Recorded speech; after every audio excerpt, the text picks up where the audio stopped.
La Sociedad Dominica de Medios de Comunicación, Sodomco, presenta A Pensar Más con Rosa María Palacios.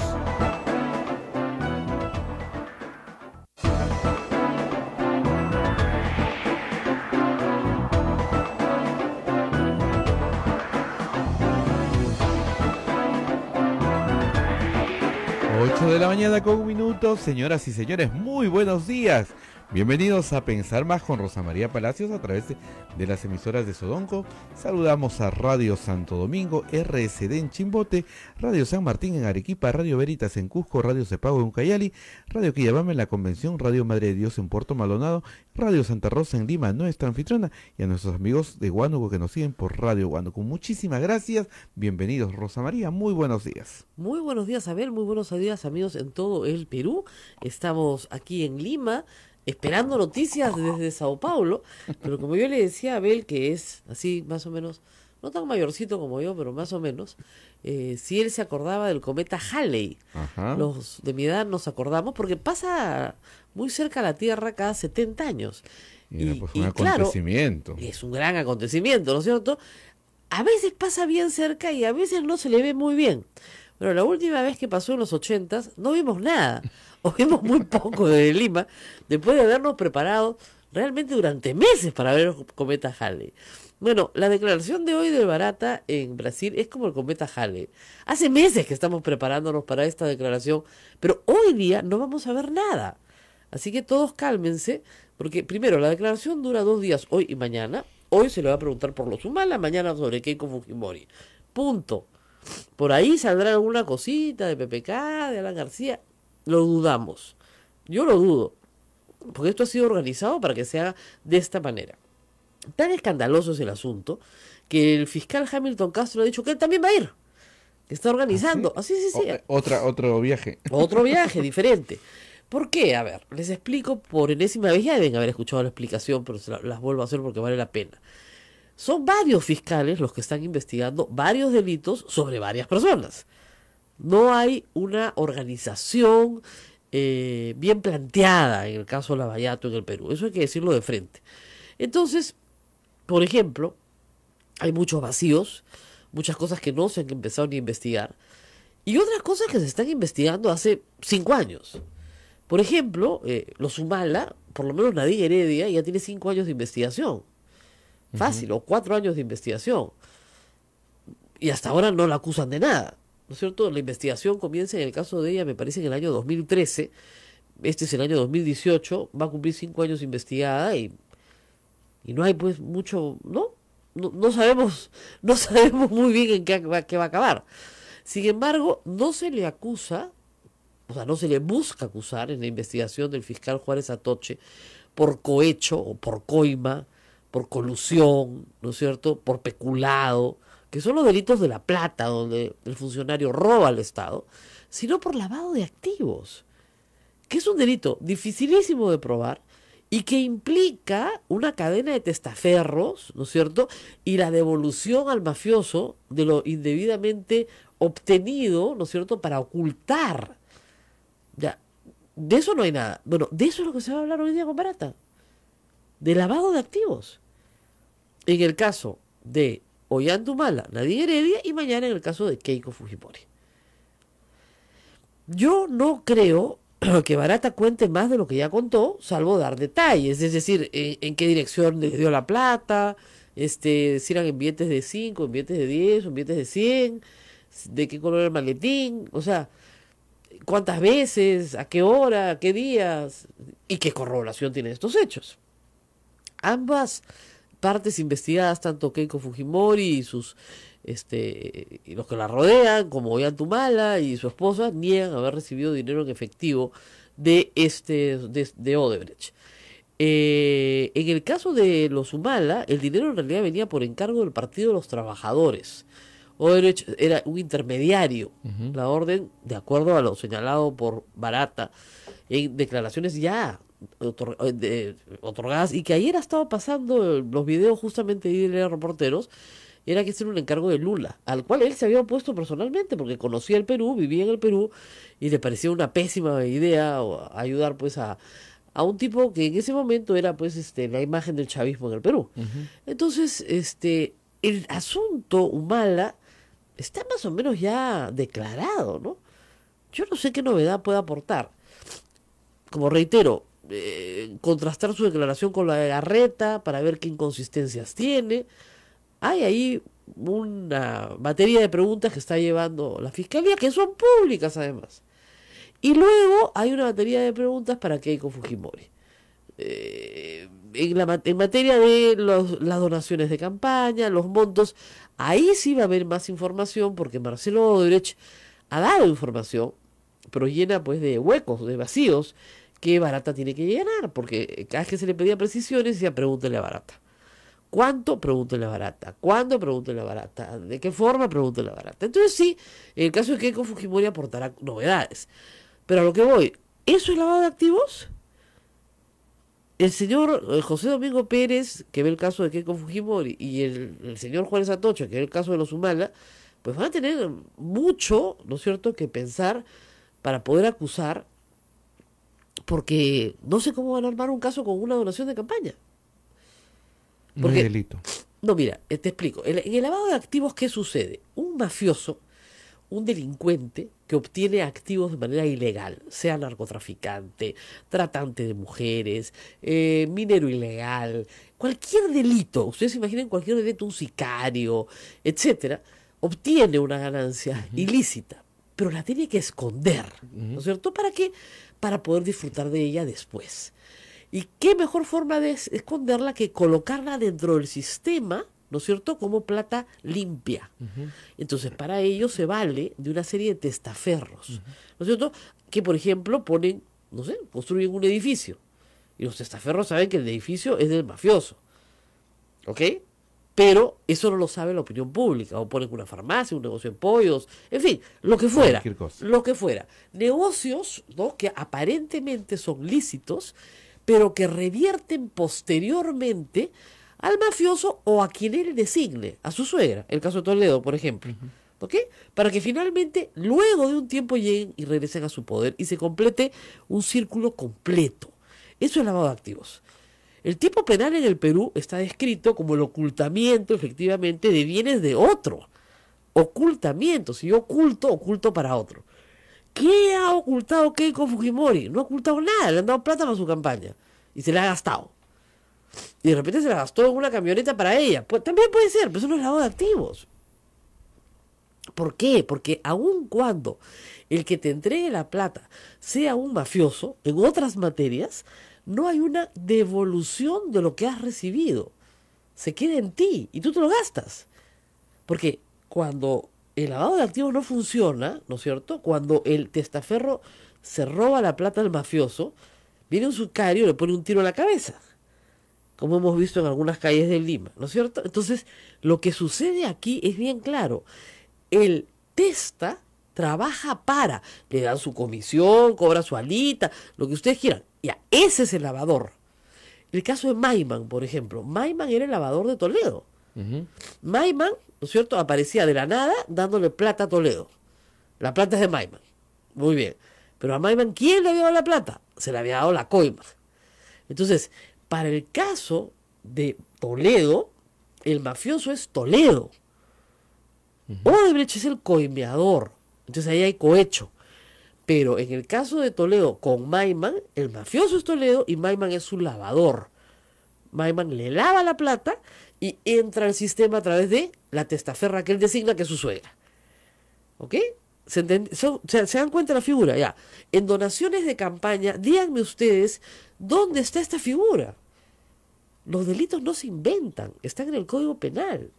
Entonces, están yendo a preguntar por cosas a Brasil que a mí me parecen muy interesantes desde el punto de vista político. Porque es muy interesante saber cómo se financian los partidos políticos en el Perú de esta manera absolutamente irregular. Porque es ilícito, eso sí, la ley no lo permite, pero no es delito. Es una falta administrativa, pero no es delito. Entonces, es una falta administrativa se condena con una multa o con una sanción administrativa, con la pérdida del financiamiento público, por ejemplo. Eso es lo que dice la ley de partidos políticos, pero no con un delito. Y en esta discusión estamos hace 2 años, ¿eh? Cada vez que le explico, me llueven palos, pero cada día creo que gano más adeptos en mi tesis. Porque hasta ya abogados penalistas dicen lo mismo que yo y mucha gente que conozco, sí, pues efectivamente, no hay pues delito.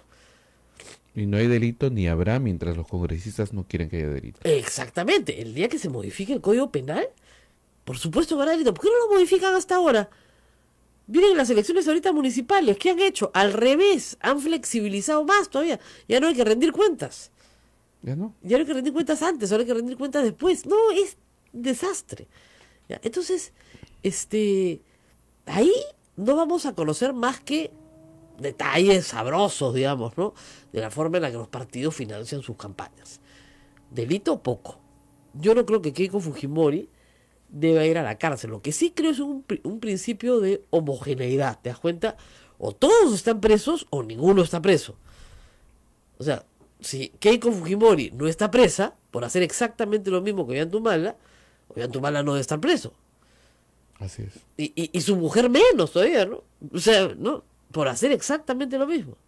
Entonces, en ese sentido, yo creo que también hay un habeas corpus que se está tramitando a favor de los Humala en el Tribunal Constitucional y llegarán, espero, a una conclusión parecida. O sea, nadie puede estar 7 meses preso sin acusación fiscal, sin una inminente acusación fiscal de un delito que nadie sabe cómo se va a tramitar, porque no están constituidos los tipos completos. O sea, los elementos del tipo no están, pues, ¿qué vamos a hacer? Yo puedo recibir plata y gastármela, ¿ya? Puedo recibir plata de un narco y gastármela. Y gastármela mal.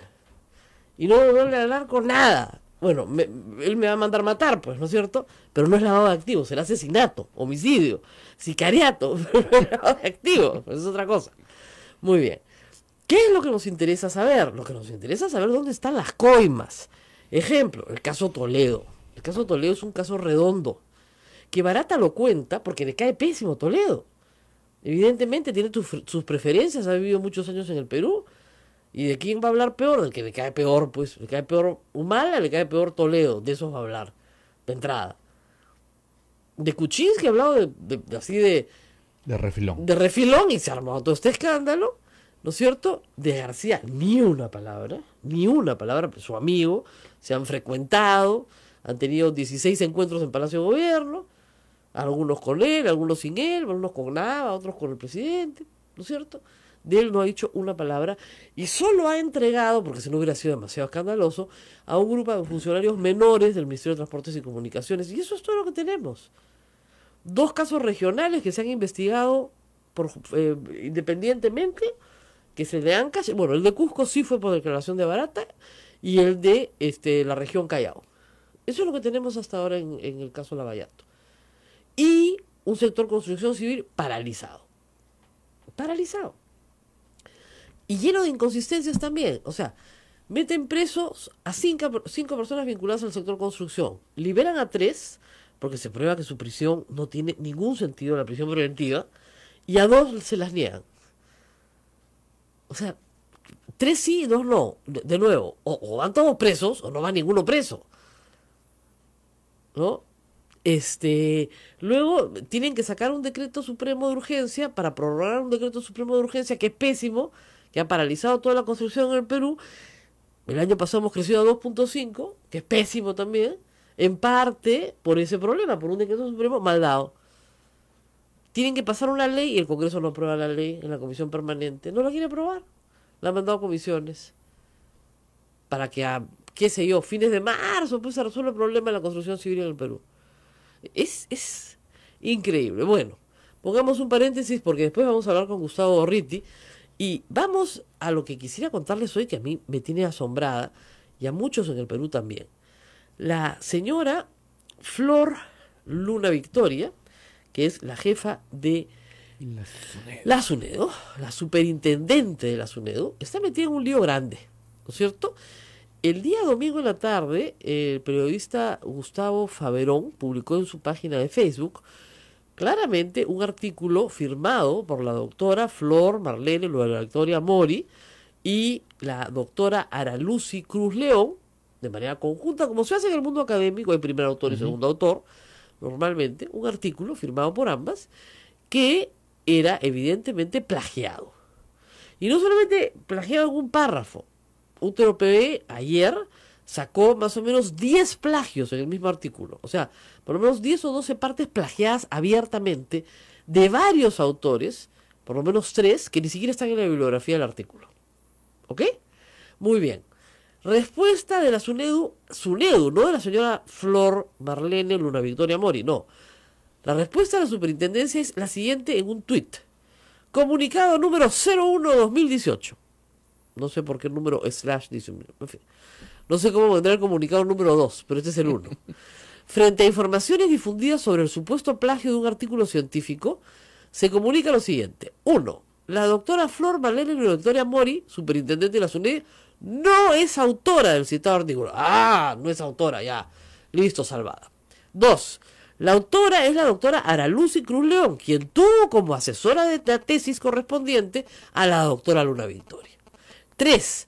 La doctora Cruz León colocó, ella solita, ¿no?, el nombre de la doctora Flor Marlene Luna Victoria por ser su asesora de tesis.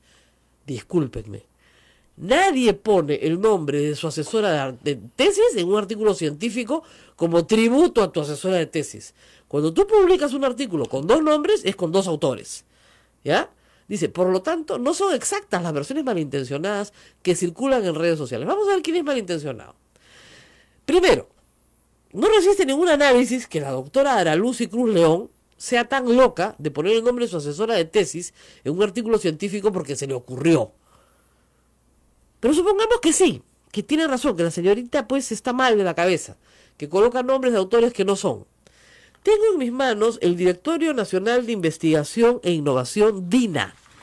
Este es un directorio en el cual, ¿no es cierto?, se registra cada investigador peruano, ¿no es cierto?, con sus datos personales y coloca todo su currículum y toda su producción científica.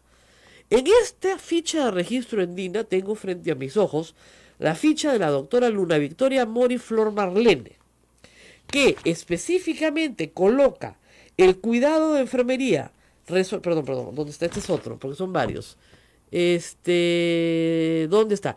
Cultura y cuidado en la gestación, una aproximación a la atención intercultural prenatal, lo coloca como parte de su producción científica.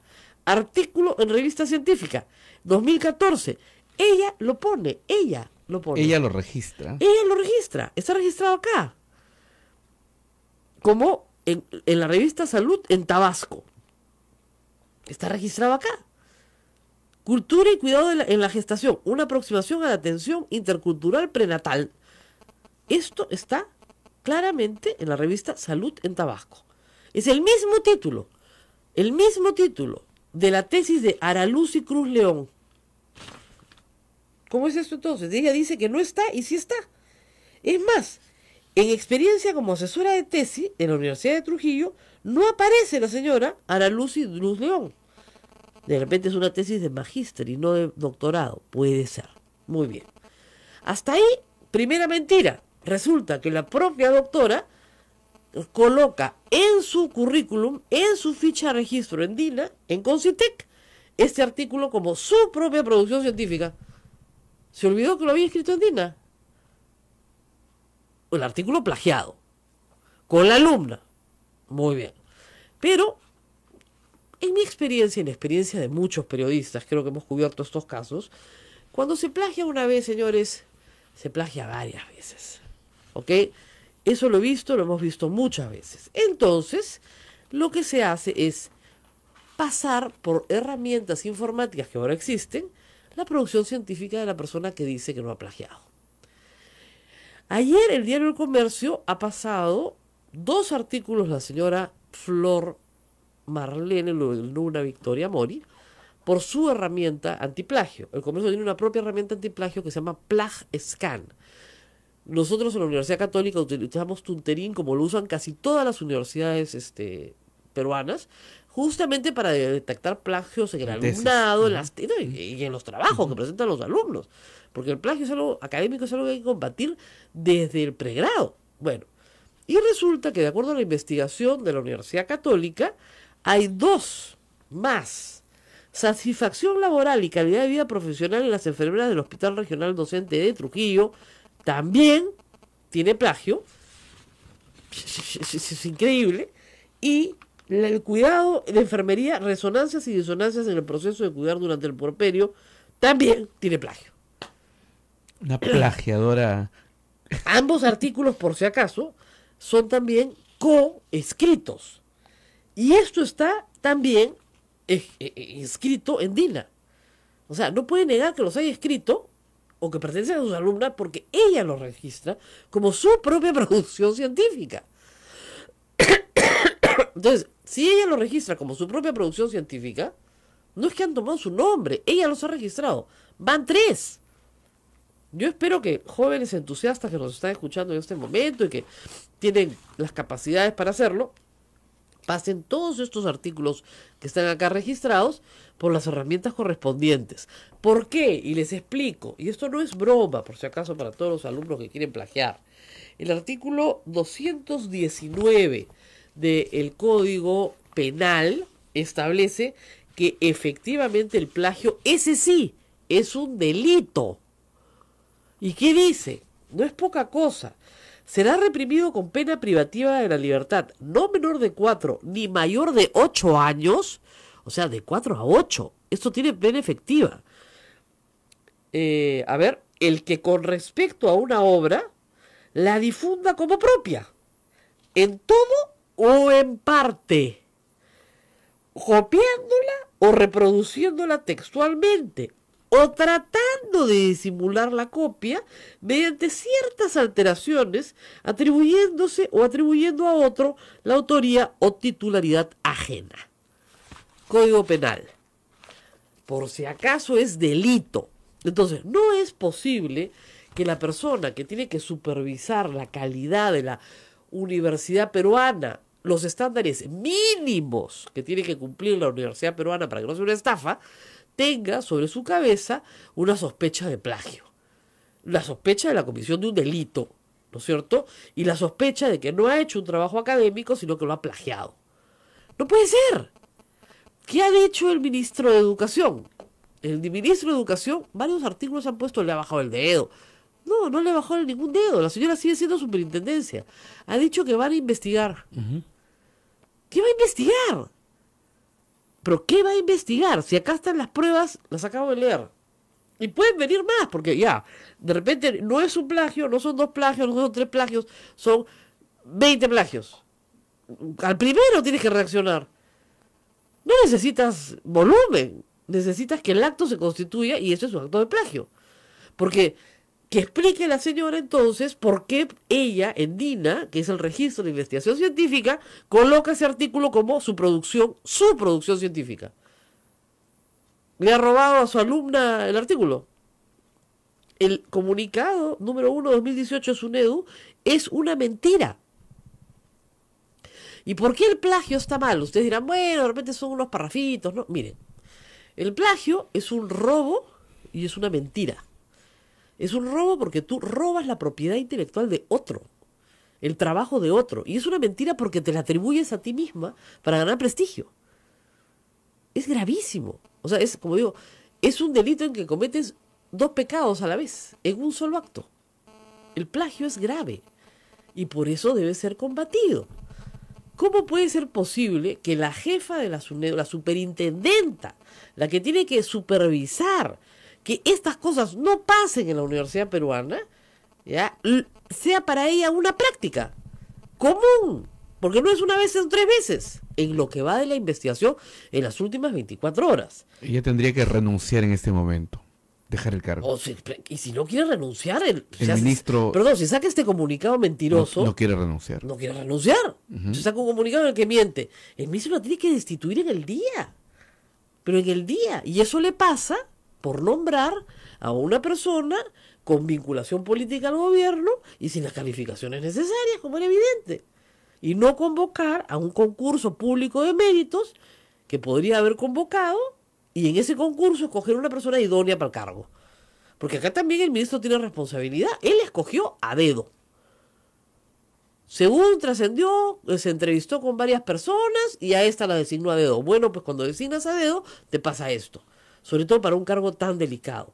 Y sobre todo porque han sido 13 años de mucho trabajo para construir una institución. ¿No es cierto? Entonces, no me parece en realidad que deba pasar más antes de que se destituya a esta persona que no cumple con los requisitos establecidos para una función tan seria. 2 semanas han pasado.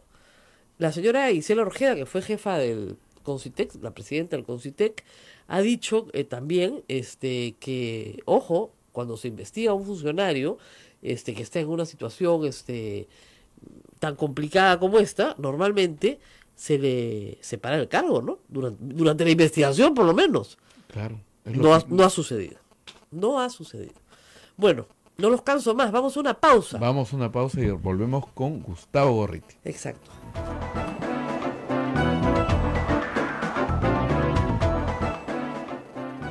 Sodomco, Sociedad Dominica de Medios de Comunicación.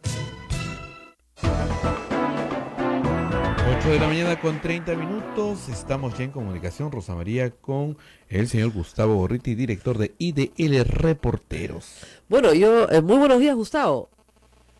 Buenos días, Rosa María. Bueno, yo decía temprano que la expectativa que crea hoy la declaración de Barata es un poco como la del cometa Halley, ¿no? Sabemos que está ahí, pero no lo vamos a poder ver bien hoy. Probablemente tampoco mañana. La verdad es que, ¿no crees que hay un poco de sobreexpectativa de lo que pueda decir entre hoy y mañana y de lo que se pueda filtrar entre hoy y mañana si solamente le van a preguntar por Ollanta y por Keiko Fujimori? En la declaración de hoy día, no creo que vaya a haber hechos nuevos muy dramáticos. Puedo equivocarme, sin embargo. Claro. Pero nosotros en IDL Reporteros ayer hemos publicado las declaraciones que dio él ante los procuradores brasileños en diciembre del 2016. Y las hemos publicado junto con los videos de esas declaraciones. Y posiblemente están entre las confesiones más detalladas que hizo Barata. Ahí no existe ninguna ganas de proteger a nadie, porque como él mismo lo declara, su relación con Ollanta fue negativa desde antes de empezar y hasta después de terminar. De tal manera de que ahí cuenta mucho y cuenta muy en detalle. Lo que va a poder suceder hoy día es de que precise alguna de esas cosas y de repente que en el ínterin se haya recordado de algo nuevo. Lo de mañana, en cambio, creo que va a ser diferente, pero antes de lo de mañana, creo que hay que añadir algo que sí es totalmente nuevo. Las declaraciones que va a dar Marcos de Moura Vanderlei. Exacto. Que estuvo en Camargo Correa y luego en Queiroz Galbao, y que tuvo una cercanía grande, especialmente con la familia Humala, a través de la relación personal con una amiga de Nadine Heredia. Exacto. Ahora, lo que sí sería una lástima es de que las declaraciones de Marcos de Moura se circunscriban exclusivamente a lo de Ollanta Humala. Eso sería, a mi entender, un error, puesto que él tiene muchísimo que contar, realmente mucho que contar. Es una de las fuentes importantes que hasta este momento no ha sido interrogada como es debido. Entonces, espero que eso cambie o que sea el inicio de futuros interrogatorios. Ahora, Marcos de Lo de Moura... mañana, en cambio, es potencialmente mucho más productivo, puesto de que hay una serie de preguntas con respuesta abierta sobre la base de lo que declaró anteriormente Marcelo Odebrecht, seguidos de la permanente frase final: Barata sabe, Barata puede decirlo. Así es. Entonces, ahora Barata, que sabe, podrá decirlo. Hay una pregunta abierta también en la que le preguntan a qué otros presidentes, ¿no es cierto?, o candidatos a la presidencia se ha donado en campaña. Esa podría ser también una pregunta que traiga novedades. Sin duda, sin duda. Lo que el interrogatorio está planteado sobre la base central de la investigación sobre la campaña de Keiko, pero eso no impide que si el desarrollo de las respuestas lleva a otras preguntas sobre otros candidatos o otras contribuciones, pueda hablarse sobre eso. Y de repente, incluso, dependiendo del desarrollo del interrogatorio y dependiendo de las decisiones que durante ese interrogatorio tome el procurador brasileño Orlando Martello, puede también hacerse preguntas sobre si es que alguna de esas contribuciones, alguna de esas cosas derivó en actos de corrupción posteriormente. Ahora, Barata escogió, cuando declara el 2016, esas son las grabaciones que ustedes han estado transmitiendo ayer, Barata escogió de quién hablar mal. Tiene amigos y enemigos como cualquier ser humano. Y como tú dices, dio detalle. Pero de los que ahora, de los que no eligió mal, ¿tú crees que se vea compelido realmente a hablar esta vez? ¿Lo va a hacer? Sí. Si le hacen la pregunta, va a tener que responder. Solo si se las hacen. Para él, mucho está en juego. Muchísimo está en juego. Claro, para empezar, su libertad. Él está declarando bajo las leyes brasileñas y dentro de los términos del acuerdo de delación premiada que firmó él como parte de la delación corporativa de Odebrecht. Si miente o si omite en forma significativa omisiones que puedan ser detectadas, y la posibilidad de que puedan ser detectadas en este interrogatorio es muy alta, entonces su situación personal, penal, puede cambiar muy rápidamente y en forma catastrófica para él. Así es. Ahora bien, es una persona que está, digamos, golpeada. Es una persona que quería hacer una vida en el Perú, que se había acostumbrado a nuestro país. Y esa posibilidad está cerrada. No creo que pueda volver, aun cuando ya se hayan descongelado sus activos y pueda disponer de ellos.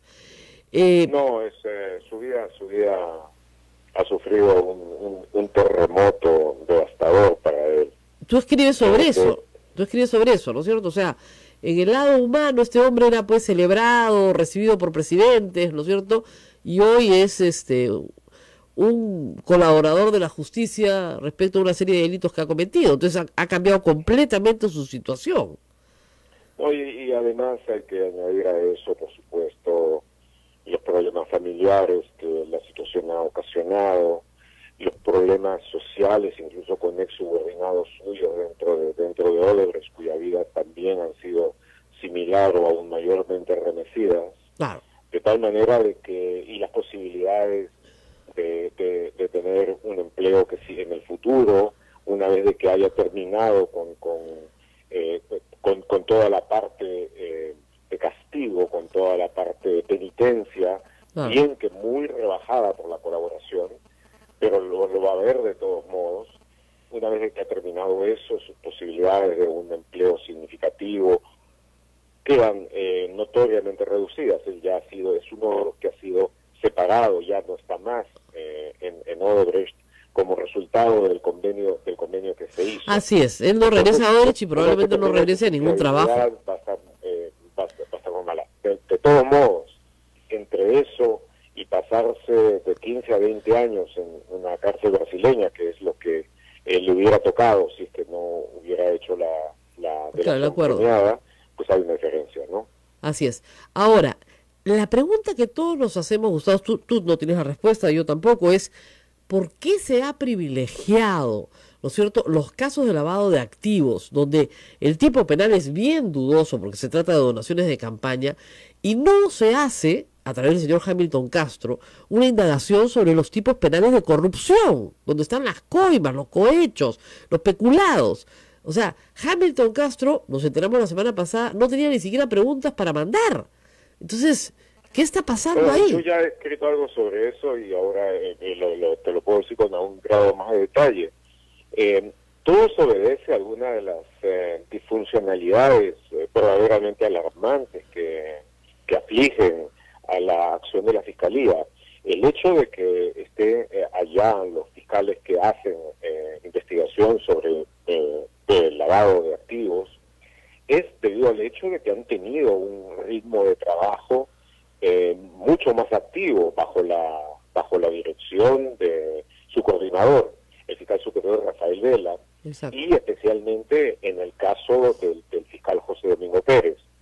Pero en el caso de Hamilton Castro hay una enconada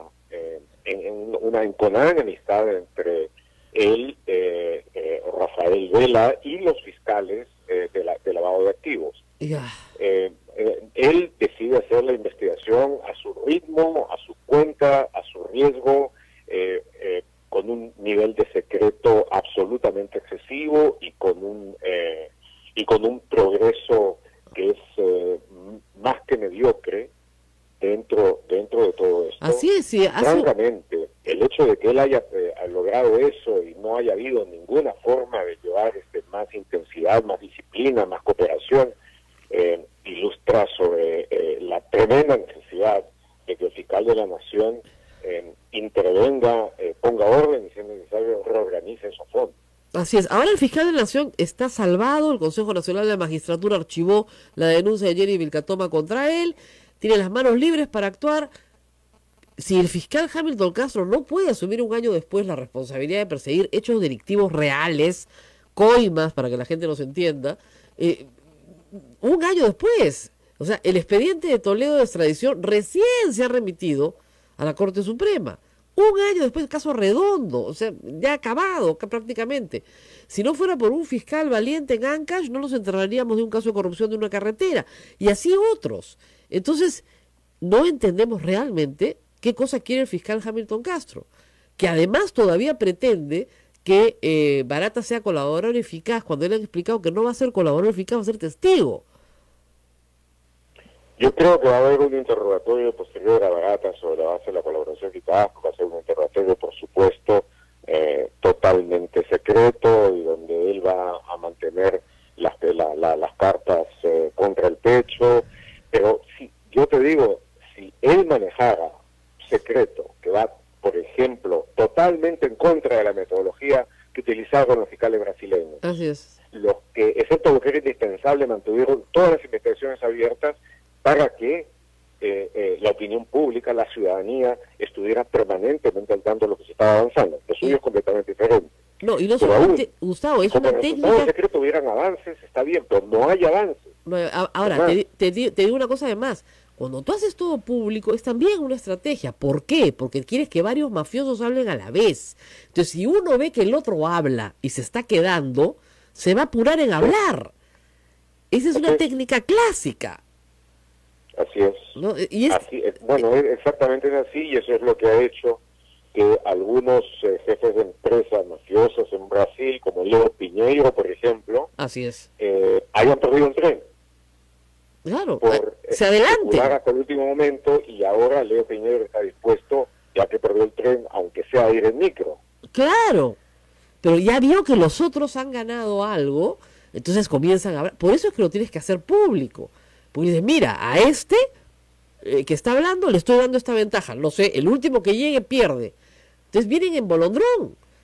¿Ya? Pero acá en el Perú no se ha hecho eso. Sino el hecho de que la opinión pública, la ciudadanía esté enterada, también es una fuente constante de información. Así es. Que ayuda muchísimo. Así es, por ejemplo, yo te digo, si se les dice a las personas que están... que hay en la investigación por el lado anticorrupción tiene que mejorar, porque este es un año decisivo, y si no se llevan bien las investigaciones se corre el riesgo de perderlas. Así es. Ahora, yo no creo que Barata acepte... algunos corruptos con capacidades, con grandes capacidades como para poder encubrir sus fechorías y a quienes no van a agarrar. Lo que pasa es que no se hacen las investigaciones con la debida calidad. Así es. Además, Barata ha negociado con los fiscales de lavado de activos ser testigo, ¿no es cierto? Esa negociación no ha terminado con Hamilton Castro, pero está claro que no va a ser colaborador eficaz, porque ser colaborador eficaz implica un juicio en el Perú, y él ha explicado ya 10 veces que no va a ser juzgado en el Perú. Entonces, Hamilton Castro parece que quisiera que se le caiga el caso, porque el testigo estrella no va a hablar, y no va a hablar porque se le pretende juzgar en el Perú, lo ha explicado 100 veces. Y es el único que puede explicar exactamente temas de corrupción como el de Toledo, o como los del Metro de Lima, o como los de las interoceánicas posteriores, o el gasoducto sur. Si no los explica él, no hay quien los explique. A mí realmente esto, no sé, a ti también es bastante frustrante ver que el fiscal no entienda lo que es obvio, ¿no es cierto? Pero parece que no lo entiende. Ahora, ¿por qué no lo cambia el fiscal de la Nación? Tampoco se entiende. Bueno, esa es una decisión que va a tener que tomar muy pronto el fiscal de la Nación, Pablo Sánchez. Realmente, o le confiere mayor dinámica, ritmo, fuerza a esa parte de la investigación, o tiene que buscar esos los cambios necesarios. O si no, asume la responsabilidad de no haberlo hecho a tiempo. Recuerda que en este caso, incluso algunas de las cosas que se lograron aparentemente en los casos más fáciles, más claros, como el del Callao, por ejemplo, terminó con la liberación de Félix Moreno. Claro. De tal manera de que el avance que ha habido dentro de todo eso ha sido escasísimo. El único avance significativo que se logró fue gracias a la colaboración, en el caso Toledo, gracias a la colaboración eficaz de Joseph Maiman.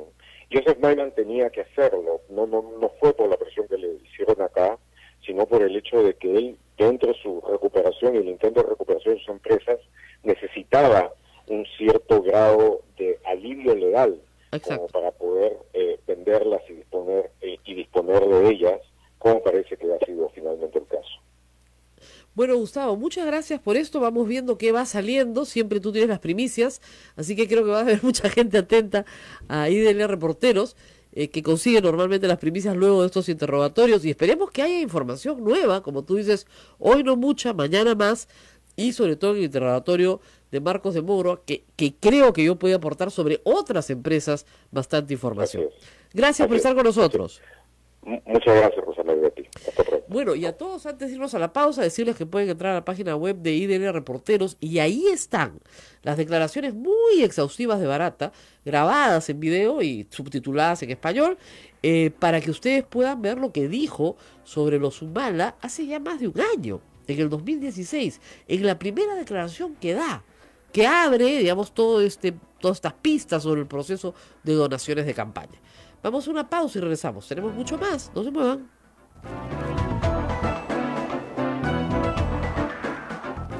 Sodomco, Sociedad Dominica de Medios de Comunicación.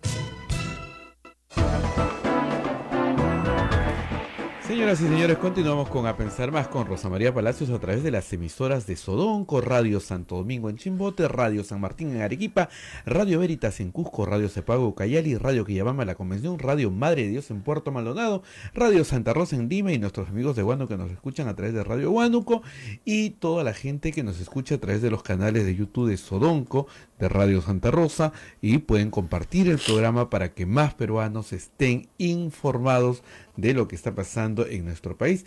Rosa María, nos siguen escribiendo. Hay temas de lo que has conversado ahorita con el Gorriti. Dice Luis Agustín Verástegui, nos dice: Hamilton Castro es un pésimo investigador. No creo que sea por incapacidad ni limitaciones intelectuales. Es sospechoso, por decirlo menos, la conducta de Mr. Light. Sí, Hamilton Light, como decíamos, es que de verdad no se entiende. O sea, el caso más importante, que es de corrupción lo tiene él. Y claro, yo lo he escuchado cuando mete presos a los señores de la construcción, y realmente es pésima su sustentación, no es por nada, ¿no? Pero bueno, ya, es lo que hay, como dicen, ¿por qué vamos a hacer? Pero después, ¿no es cierto? Prisiones preventivas para todo el mundo, ¿ah? Para la banda, los del MTC, para Moreno, que salió libre, porque la prisión preventiva que le habían puesto era pésima, se consiguió un buen abogado y salió libre, ¿no es cierto? Pues se habían puesto mal, pues, ¿no es cierto? Y el resto es silencio, no tiene nada. ¿Qué tiene? O sea, ¿qué resultados puede mostrar un año después, con toda la posibilidad de obtener toda la información de un testigo clave? Nada. O sea, yo de verdad quiero saber ¿Cuánto han robado en la interoceánica? Eso es lo que todo el pueblo quiere saber. No solamente cuánto le dieron de coima a Toledo, cuánto le dieron coima a otras personas, en cuánto se benefició la empresa. O sea, cuánta plata ganó. Y ahí está metido el caso de Westfield First Capital y Pedro Pablo Kuczynski. O sea, ¿queremos saber eso o no queremos saber eso? Sí queremos saber eso. Aún cuando el caso de Pedro Pablo Kuczynski puede haber prescrito ya. ¿No es cierto? Por negociación incompatible o por tráfico de influencia, por prescribió. Ok, pero queremos saber esa información. 2. Queremos saber qué pasó en el gobierno de Alan García. Por favor, todo el Perú sabe que Alan García tiene un ritmo de vida que no es acorde a sus ingresos. Pero si lo sabe todo el Perú, estaba desesperado por meter a su abogado en este interrogatorio, hasta que ya se dio cuenta que no iban a hablar de él, ya. Desesperado por meter a su abogado en este interrogatorio. Pues, pregunten por mí de lo que quieran, ¿ah? Vamos a ver, pues, vamos a ver quién habla. Seguramente está muy tranquilo porque nadie va a hablar por él, porque tiene un fiscal que no pregunta. Entonces, si el fiscal Hamilton Castro no pregunta de Alan García, pues nunca vamos a entender nada. Porque digamos que es inentendible que el fiscal Hamilton Castro quiera que un viceministro y sus subordinados tengan cuentas en Andorra que no tocan, ¿no es cierto? Porque ellos son los que le dan la plata, el permiso a Odebrecht para construir un metro. Cuando el permiso se lo da el presidente de la República y el ministro Cornejo. ¿Por qué el fiscal Hamilton Castro no investiga eso? Hace un año, oye, por favor, no, ni una palabra, ni del metro de Lima, ni de todas las obras, que no son pocas, que hizo Odebrecht durante el periodo del gobierno aprista. Es el periodo en que más se gasta. Es el presidente con el que más se reúne Barata. Es el presidente con el que más se reúne Marcelo Odebrecht. Nada de eso importa. Al señor fiscal Hamilton Castro, que investiga corrupción, nada de eso importa. Susana Villarán tiene impedimento de salida. Muy bien. ¿Dónde está Miguel Castro, su gerente? ¿Dónde está? ¿Dónde están aquellos que dicen que, ¿no es cierto?, entregaron el dinero a cambio de las obras que se concedieron? ¿Dónde está esa investigación avanzada? Seguimos. El señor Castañeda firmó un contrato con OAS, luego cambió ese contrato con OAS mientras era candidato y estaba recientemente electo. ¿Dónde está la investigación sobre OAS y Castañeda Locio? Cero, Serapio. Seguimos. Lo de Moreno en el Callao está en nada, con testigos y con todo. Y podemos seguir. Ollantumala, el gasoducto sur, ya, perfecto. Ahí hay un caso que estudiar. ¿Qué han avanzado? ¿Qué han avanzado? Cuando estuvieron a punto, ¿no es cierto?, de sacar al fiscal de la Nación en el Congreso de la República, ahí recién Hamilton Castro resucitó. Bueno, ayer el Consejo Nacional de la Magistratura ha archivado toda acusación contra el fiscal de la Nación. Sería bueno o que se vaya Hamilton Castro o que se vaya el fiscal de la Nación, pero que hagan algo. Carmen Cervantes nos dice, más sospechosa es la actitud del fiscal de la Nación, que ha puesto en el cargo al fiscal corrupto, que para disimular mete preso a los Humala y a los constructores, pero a los prontuariados delincuentes claros como Keiko y AG ni los investiga, nos dice Pero Carmen hay que decir en honor, la Cervantes. verdad, que Keiko Fujimori nunca ha sido funcionaria pública. Entonces, salvo cuando fue congresista. Y perseguirla por corrupción de funcionarios sería difícil, porque ella no ha sido funcionaria del Ejecutivo, o no ha tenido función ejecutiva. Y el caso de lavado de activos, yo reitero, yo no creo que haya delito. Por lo tanto, encontrarle delito a ella va a ser bien difícil. Salvo por el caso de Miguel Ramírez. Perdón, no es Miguel Ramírez, ¿cómo se llama? Joaquín Ramírez, estoy hablando del periódico, estoy pensando en un artículo que acabo de leer de Miguel Ramírez. Salvo por el caso de Joaquín Ramírez. Ahí sí, ahí hay un problema extraño. Porque si tu financista, ¿no es cierto?, es sospechoso de narcotráfico y tú estás detentando bienes de tu financista para luego devolvérselos, ahí sí se configura el delito, pues. Y ahí están las camionetas, los inmuebles. ¿Ah? Esa es otra historia. Y eso es lo que la tiene aterrada. No la tiene aterrada las donaciones de campaña. La tiene aterrada las vinculaciones con Joaquín Ramírez. Que eso va a ser lo interesante de investigar. Y que eso no se va a investigar en Brasil, se va a investigar en Perú. Entonces, esa es otra historia. Pero la verdad es que llega un momento en que, digamos, nos tratan como si fuéramos tontos y no lo somos. ¿Eh? ¿Qué más? Bien, volviendo al primer caso, el caso Suneno. Uy, Dios, acá hay acá hay mucha información también. Paul Talavera dice, por menos censuraron al señor Saavedra. No soy a los congresistas tan preocupados por la educación. No dicen nada. Bueno, Miren, nos acaba de avisar acá Gisela Orjeda que la señora Luisa Victoria ha pedido la renuncia de todos los directores de línea y ha despedido sin aviso al director del área legal. Obviamente, porque el director del área legal, que es, además parece un estupendo abogado, le va a decir, mire doctora, lo que la acusación que le están haciendo es de plagio. Y el plagio tiene de 4 a 8 años de pena. ¿Qué más le va a decir el abogado? Despedido. Ya lo votaron. Acá está la información. Gisela Orjeda nos la da. Están despidiendo a todos los funcionarios. Señor Beckler, sáquela antes de que destroce más una institución que ha costado mucho trabajo informar y la está poniendo en manos de una persona acusada de plagio. Qué vergüenza, Dios mío. ¿Qué más? acá hay una pregunta. José Antonio Inga te pregunta, doctora Rosa María, ¿para cuándo vamos a ver la vacancia del presidente? Porque usted no falla en las predicciones. No fallo. No, miren, es bien sencillo. Cuando Keiko Fujimori pueda asegurar una mayoría, ahí la vamos a ver. Y yo escribí sobre eso el día domingo. Keiko Fujimori va a asegurar una mayoría cuando pueda sacar a algunos de los miembros de su bancada que le han sido desleales y colocar a los accesitarios. Y a eso que están jugando desde el principio. El caso de Marisa García, contado este fin de semana, yo lo conozco hace mucho tiempo. Y no es el único, son varios casos como el de ella. Ella ha dicho que se van a ir 5 más. Bueno, es que hay muchos más en la Comisión de Ética.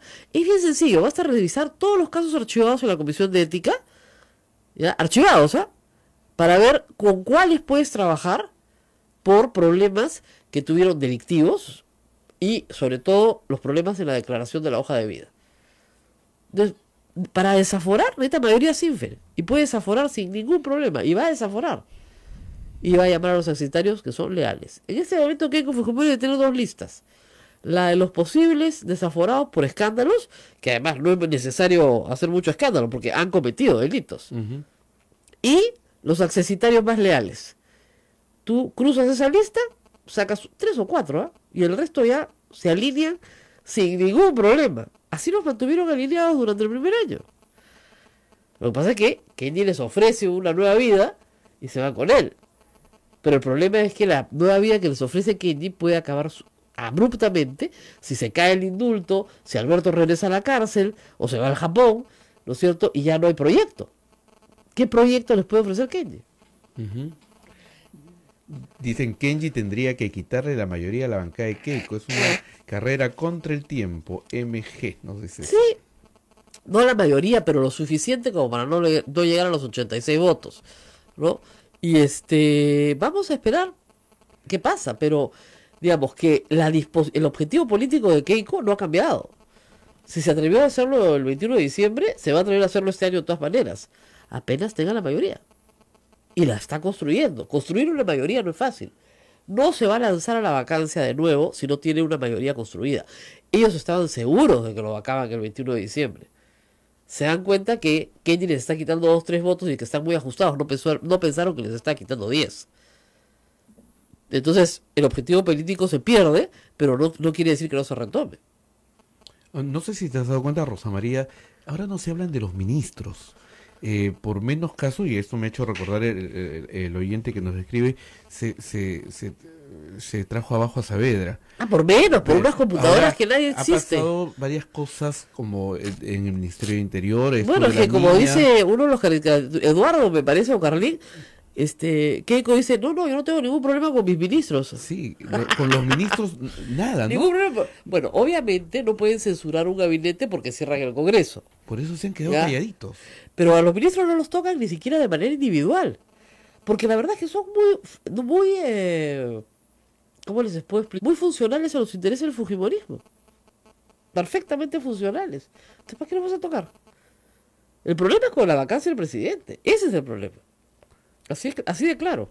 Y este ultimátum que le han dado al presidente de 10 días para que fije fecha. Fije fecha para hablar ante la Comisión. Él lo dijo. Que me fijan día y hora y yo voy. Él lo dijo el 20 de diciembre. Cuando él vence la vacancia, se olvida de esa promesa. Pero sí él lo dijo. Después dijo que iba a hablar después que hable Barata. Y Barata no va a hablar de él. Entonces, ¿por qué no puede asistir? Porque no le conviene. Es evidente que el presidente es muy malo comunicando y lo van a destrozar en esa reunión. Porque no hay cosas que no puede explicar. Hoy tenemos mucho más información que en diciembre. En diciembre teníamos una información fragmentada. Yo lo escuché, yo le creí lo que me dijo. Y lo contaba acá. Pero no me contó todo. Había mucho más información. No era un contrato, eran 3 contratos. Y no eran cualquier contrato. A ti te contó de uno. Él contó de uno. Ya. El que estaba aprobado en Westfield, por el de los $700,000, que es de Irsa Sur, y que según él es un pago que recibe Sepúlveda, que puede él haber recibido una utilidad de esa comisión, pero que ni siquiera lo sabía. Esa fue su explicación. Ahora resulta que hay un contrato firmado no solamente por Sepúlveda, sino por Denise Hernández, que es una empleada de él, por Westfield. Hay también otro contrato firmado por Westfield, por Sepúlveda, que luego al momento del pago lo cambia a First Capital para que no se note. Luego resulta que no se trata de cualquier contrato, sino un contrato con emisión de bonos avalada por el Estado peruano, que el presidente avala, y el estructurador del fondo es su compañía. Estamos hablando de cosas mucho más graves. Entonces, bueno, con más información, con mucha más información, el presidente tiene que enfrentar a un Congreso que le va a preguntar mucho más. Entonces no va a poder contestar. La señora Arauz ha dicho que no se le puede dar un ultimátum al presidente, que esto no es una guerra. Depende. Si el presidente no dice él, ponga medida y hora para ir, y después no quiere ir porque cree que ya ganó, porque el gobierno cree que está ganando, ¿ah? Está convencido de que están ganando. Él le asegura al presidente que no se preocupe, que tiene todo bajo control, que ya lo salvó una vez y lo va a volver a salvar. Kenji no tiene nada seguro. Tiene una corte interamericana que puede fallar en su contra. Ya le fallaron en el caso de Pativilca, ha sido un masazo. Porque tiene que enfrentar el caso.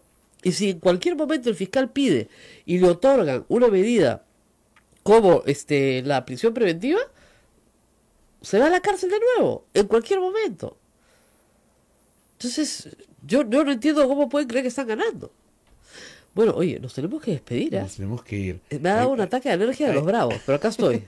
Hay muchas preguntas, hay muchos cuestionamientos, vamos a ir conversando poco a poco. El día viernes se reúne la Comisión Interamericana de Derechos Humanos. Sí, pero no van a pronunciarse ahora. O sea, esto para marzo recién. O sea, el día viernes hay una sesión, la del 2 de marzo, pero no es necesariamente cierto que se pronuncien esta semana. Podría ser.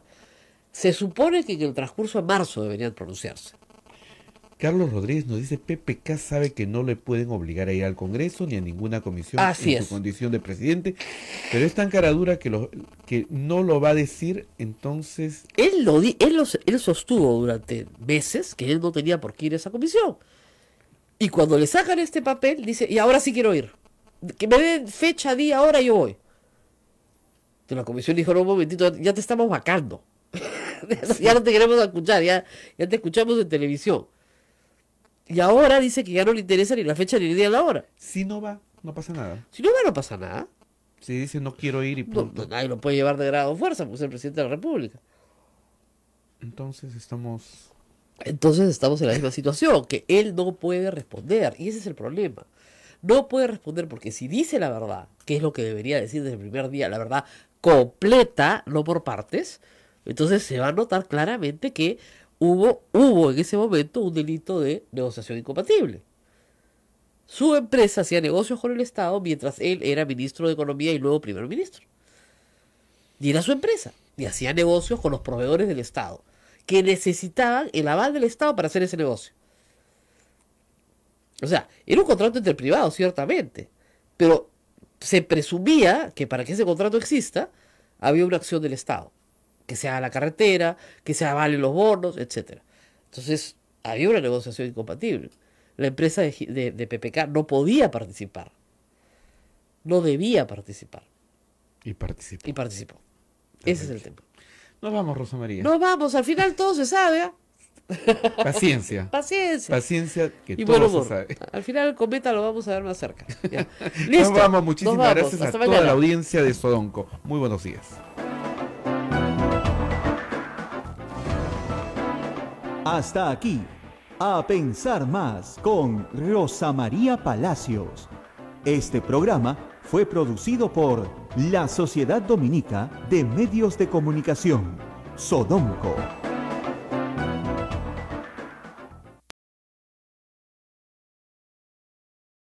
El testa trabaja para, le dan su comisión, cobra su alita, lo que ustedes quieran. Ya, ese es el lavador. El caso de Maiman, por ejemplo. Maiman era el lavador de Toledo. Maiman, ¿no es cierto?, aparecía de la nada dándole plata a Toledo. La plata es de Maiman. Muy bien. Pero a Maiman, ¿quién le había dado la plata? Se le había dado la coima. Entonces, para el caso de Toledo, el mafioso es Toledo. Odebrecht es el coimeador. Entonces ahí hay cohecho. Pero en el caso de Toledo con Maiman, el mafioso es Toledo y Maiman es su lavador. Maiman le lava la plata y entra al sistema a través de la testaferra que él designa, que es su suegra. ¿Ok? ¿Se dan cuenta de la figura? Ya. En donaciones de campaña, díganme ustedes, ¿dónde está esta figura? Los delitos no se inventan, están en el Código Penal. Entonces, están yendo a preguntar por cosas a Brasil que a mí me parecen muy interesantes desde el punto de vista político. Porque es muy interesante saber cómo se financian los partidos políticos en el Perú de esta manera absolutamente irregular. Porque es ilícito, eso sí, la ley no lo permite, pero no es delito. Es una falta administrativa. Pero no es delito. Entonces, es una falta administrativa se condena con una multa o con una sanción administrativa, con la pérdida del financiamiento público, por ejemplo. Eso es lo que dice la ley de partidos políticos, pero no con un delito. Y en esta discusión estamos hace 2 años, ¿eh? Yo cada vez que le explico, me llueven palos, pero cada día creo que gano más adeptos en mi tesis, porque hasta ya abogados penalistas dicen lo mismo que yo, y mucha gente que conozco, sí, pues efectivamente, no hay pues delito. Y no hay delito ni habrá mientras los congresistas no quieren que haya delito. Exactamente. El día que se modifique el Código Penal, por supuesto que habrá delito. ¿Por qué no lo modifican hasta ahora? Miren las elecciones ahorita municipales, ¿qué han hecho? Al revés, han flexibilizado más todavía. Ya no hay que rendir cuentas. ¿Ya no? Ya no hay que rendir cuentas antes, ahora hay que rendir cuentas después. No, es desastre. ¿Ya? Entonces, ahí no vamos a conocer más que detalles sabrosos, digamos, ¿no?, de la forma en la que los partidos financian sus campañas. Delito poco. Yo no creo que Keiko Fujimori deba ir a la cárcel. Lo que sí creo es un principio de homogeneidad. ¿Te das cuenta? O todos están presos o ninguno está preso. O sea, si Keiko Fujimori no está presa por hacer exactamente lo mismo que Ollantumala, Ollantumala no debe estar preso. Así es. Y su mujer menos todavía, ¿no? O sea, ¿no?, por hacer exactamente lo mismo. Entonces, en ese sentido, yo creo que también hay un habeas corpus que se está tramitando a favor de los Humala en el Tribunal Constitucional y llegarán, espero, a una conclusión parecida. O sea, nadie puede estar 7 meses preso sin acusación fiscal, sin una inminente acusación fiscal de un delito que nadie sabe cómo se va a tramitar, porque no están constituidos los tipos completos. O sea, los elementos del tipo no están, pues, ¿qué vamos a hacer? Yo puedo recibir plata y gastármela, ¿ya? Puedo recibir plata de un narco y gastármela. Y gastármela mal. Y no devolverle al narco nada. Bueno, él me va a mandar matar, pues, ¿no es cierto? Pero no es lavado de activos, será asesinato, homicidio, sicariato, pero no es lavado de activos, pues es otra cosa. Muy bien. ¿Qué es lo que nos interesa saber? Lo que nos interesa es saber dónde están las coimas. Ejemplo, el caso Toledo. El caso Toledo es un caso redondo, que Barata lo cuenta porque le cae pésimo Toledo. Evidentemente tiene sus preferencias, ha vivido muchos años en el Perú. ¿Y de quién va a hablar peor? Del que le cae peor, pues. Le cae peor Humala, le cae peor Toledo. De esos va a hablar, de entrada. De Kuczynski ha hablado así de refilón. De refilón y se ha armado todo este escándalo, ¿no es cierto? De García, ni una palabra, pues su amigo, se han frecuentado, han tenido 16 encuentros en Palacio de Gobierno, algunos con él, algunos sin él, algunos con Nava, otros con el presidente, ¿no es cierto? De él no ha dicho una palabra y solo ha entregado, porque si no hubiera sido demasiado escandaloso, a un grupo de funcionarios menores del Ministerio de Transportes y Comunicaciones. Y eso es todo lo que tenemos. 2 casos regionales que se han investigado independientemente, que se le han callado. Bueno, el de Cusco sí fue por declaración de Barata y el de la región Callao. Eso es lo que tenemos hasta ahora en el caso Lavallato. Y un sector construcción civil paralizado. Paralizado. Y lleno de inconsistencias también. O sea, meten presos a cinco personas vinculadas al sector construcción. Liberan a 3, porque se prueba que su prisión no tiene ningún sentido, la prisión preventiva, y a 2 se las niegan. O sea, 3 sí y 2 no. De nuevo, o van todos presos o no va ninguno preso. ¿No? Luego tienen que sacar un decreto supremo de urgencia para prorrogar un decreto supremo de urgencia que es pésimo, que ha paralizado toda la construcción en el Perú. El año pasado hemos crecido a 2.5, que es pésimo también, en parte por ese problema, por un decreto supremo mal dado. Tienen que pasar una ley y el Congreso no aprueba la ley en la comisión permanente. No la quiere aprobar. La han mandado a comisiones. Para que a, qué sé yo, fines de marzo pues se resuelva el problema de la construcción civil en el Perú. Es increíble. Bueno, pongamos un paréntesis porque después vamos a hablar con Gustavo Gorriti. Y vamos a lo que quisiera contarles hoy, que a mí me tiene asombrada, y a muchos en el Perú también. La señora Flor Luna Victoria, que es la jefa de la SUNEDU, la superintendente de la SUNEDU, está metida en un lío grande, ¿no es cierto? El día domingo en la tarde, el periodista Gustavo Faverón publicó en su página de Facebook claramente un artículo firmado por la doctora Flor Marlene Luna Victoria Mori y la doctora Aralucy Cruz León, de manera conjunta, como se hace en el mundo académico, hay primer autor y segundo autor, normalmente, un artículo firmado por ambas, que era evidentemente plagiado. Y no solamente plagiado en un párrafo. Útero PB ayer sacó más o menos 10 plagios en el mismo artículo. O sea, por lo menos 10 o 12 partes plagiadas abiertamente de varios autores, por lo menos 3, que ni siquiera están en la bibliografía del artículo. ¿Ok? Muy bien. Respuesta de la SUNEDU, no de la señora Flor Marlene Luna Victoria Mori, no. La respuesta de la superintendencia es la siguiente en un tuit. Comunicado número 01-2018. No sé por qué el número / dice, en fin. No sé cómo vendrá el comunicado número 2, pero este es el 1. Frente a informaciones difundidas sobre el supuesto plagio de un artículo científico, se comunica lo siguiente. 1. La doctora Flor Marlene Luna Victoria Mori, superintendente de la SUNEDU, no es autora del citado artículo. No es autora, ya.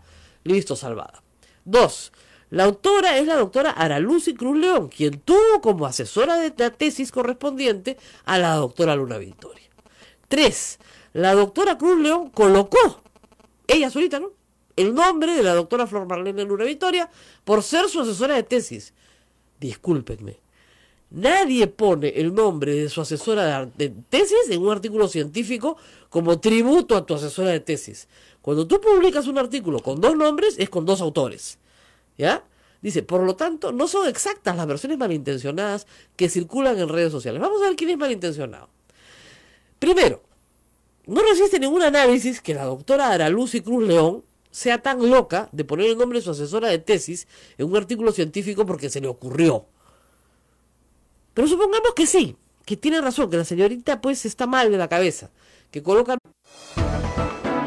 La Sociedad Dominica de Medios de Comunicación, Sodomco, presenta A Pensar Más con Rosa María Palacios.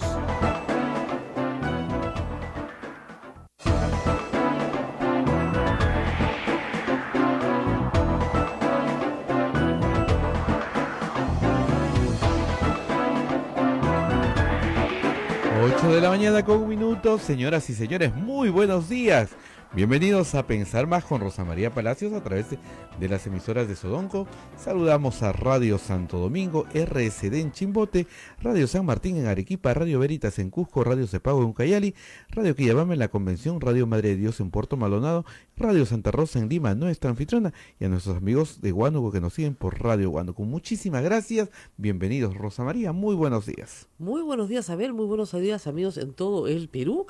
Estamos aquí en Lima, esperando noticias desde Sao Paulo, pero como yo le decía a Abel, que es así más o menos no tan mayorcito como yo, pero más o menos, si él se acordaba del cometa Halley. Ajá. Los de mi edad nos acordamos porque pasa muy cerca a la Tierra cada 70 años.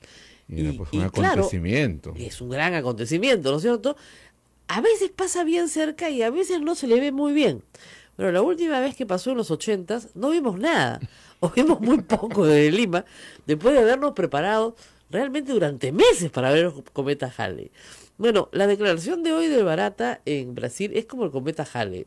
Hace meses que estamos preparándonos para esta declaración, pero hoy día no vamos a ver nada.